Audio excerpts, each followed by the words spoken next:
Reassistindo Tokyo Ghoul, eu percebi coisas que com certeza não tinha percebido quando eu era criança. Além de ter terminado toda a série e todas as temporadas de Tokyo Ghoul, coisa que eu não tinha feito quando eu era criança, eu percebi muitas coisas diferentes. E o quão bem é retratado a dor e o sofrimento do protagonista Kaneki, ou Kaneki-ken, pelo menos na primeira temporada. E talvez um pouco nas outras, mas é mais constante na primeira e depois vai dando uma sutilidade até o final, onde volta de novo. E você percebe que é aí que o protagonista finalmente termina o processo de amadurecimento, o processo de eliminação de traumas que ele precisava para finalmente se encontrar. Mas vamos por partes. Esse vídeo aqui tem o foco principal na primeira temporada, mas depois eu posso fazer um vídeo me aprofundando ainda mais sobre, porque tem bastante coisa para falar sobre esse anime, mas no momento a gente só tem aqui para falar do Kaneki. Enfim, Kaneki, desde o primeiro capítulo, é apenas um estudante comum, sabendo da existência dos Ghouls, assim como todos os outros humanos, e depois ele conhece a Arise, que é uma Ghoul, uma mulher manipuladora que faz com que ele confie nela e o ataca. Porém, os ferros caem sobre ela e sobre o Kaneki, porém o mesmo fica vivo e vai até o hospital. Indo para o hospital e descobrindo que ele agora é meio Ghoul, ele entra em choque, pois agora ele não faz parte nem mais do mundo humano, nem do mundo Ghoul. Ou será que não? O interessante a se ressaltar é como a estética e cenas são bem colocadas e representando cada cena. Toda a insanidade do Kaneki é bem retratada, só de olhar para ele, não querendo comer a carne humana e tentando rejeitar isso o máximo possível, enquanto ele usava o máximo que ele podia da sua parte racional e ética, dizendo que era errado, e a parte instintiva é representada justamente pela Arise, que fala com ele o tempo todo praticamente, ou tentando convencer ele que ele deve comer, ou tentando fazer com que ele faça ou não alguma coisa. Dizendo várias coisas também para ele que fazem com que o psicológico dele fique ainda mais insano. Ela faz também ele relembrar de memórias do passado dele e mostrar o quanto ele tentava esconder aquelas memórias e fazia com que elas fossem menos piores do que realmente foram. Até porque, não sei se vocês sabem ou já assistiram, mas o Kaneki até então achava que a mãe dele era uma pessoa boa e que se preocupava muito com ele, mas a Arise começou a desbloquear as verdadeiras memórias que o Kaneki precisava ver de que a mãe dele, na verdade, batia nele e não era nem um pouco do que ele imaginava. E todo esse comportamento, todos esses transtornos que o Kaneki passa na série, dá pra se encaixar exatamente em várias situações da vida real. E isso é o mais interessante. Por exemplo, a esquizofrenia, que é basicamente um transtorno grave que muda o modo como a pessoa pensa, sente e se comporta socialmente. Ou seja, essa destruturação psíquica tem sintomas como alucinações, delírios, dificuldades no raciocínio e alterações no comportamento, como indiferença afetiva e isolamento social. Coisa que acontece com o Kaneki.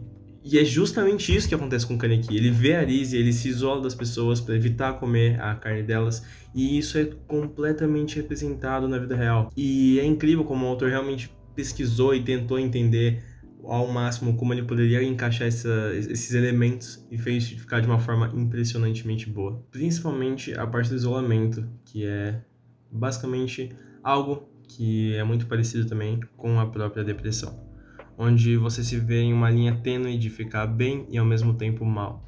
E é exatamente como o Kaneki, evitando comer carne. E ao mesmo tempo que sua outra parte o pede para comer e ele não quer, isso começa a consumir de pouco em pouco por ele não saber lidar com isso. Até o ponto que ele perde a cabeça e quase mata o seu melhor amigo. E infelizmente para poder devorar a carne dele. Depois, quando ele acorda e se dá conta, ele percebe que foi salvo e ele poderia sim ter machucado pessoas naquele momento que são importantíssimas para ele. E talvez ele estaria cometendo erros, mas de certa forma ele não tinha culpa. Afinal, no anime é retratado que Alice comandava ele, mas nada mais era do que o próprio instinto Ghoul dele. E, bom, quase como uma luz para ele é a cena onde para mim é uma das melhores, que ele começa a conversar com o dono Danteiko e ele começa a falar o quanto ele tá se sentindo mal em saber que ele não pertence a nenhum dos dois mundos e o quanto ele sente que pode machucar pessoas e que ele tem medo de que isso aconteça e que ele não quer comer carne humana. Então o dono da Anteiku vai lá e abre a cortina, assim, vendo uma grande luz entrando no quarto. E ele diz que ele, na verdade, é o único que pode unir os dois mundos, ou pelo menos andar por eles. E é exatamente essa a questão. Desde o começo do anime, presenciamos o protagonista em lugares escuros, sujos ou de formas grotescas. E a partir dessa cena, vemos Kaneki pela primeira vez, desde que ele se tornou um Gol, estável, feliz e até bem.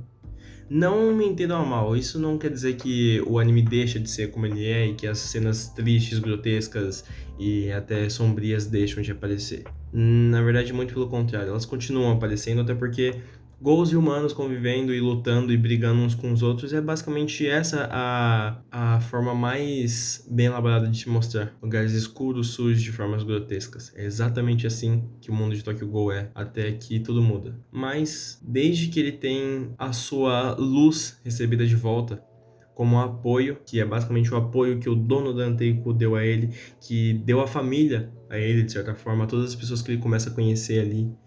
E isso mostra o quanto uma simples conversa com alguém pode salvar ela.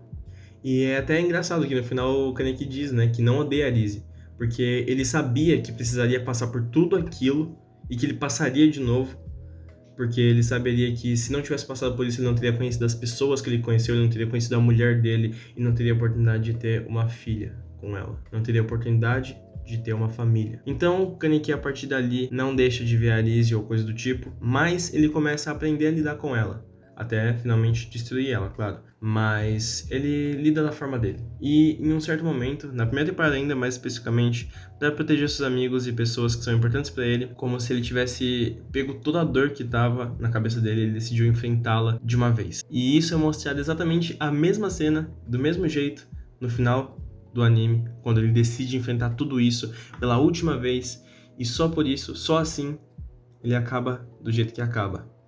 Por ter sido forte, por ter sido corajoso e por tentar. Ele nunca foi o protagonista mais forte, nunca foi o protagonista mais maduro ou coisa do tipo, mas ele sempre foi o protagonista que, por mais que as pessoas viam ele como uma pessoa covarde, ele tinha coragem sim para enfrentar seus demônios. E bom, esse é um vídeo mais simples, espero que vocês tenham gostado e...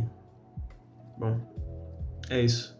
Só queria mostrar para vocês um pouco o quanto as pessoas que costumam ver obras não estão sozinhas e que elas podem sim ver muitas coisas, muitas soluções através de obras como animes ou qualquer coisa do tipo que você goste. É isso. Tchau. Se inscreve aí e bebe água, pô.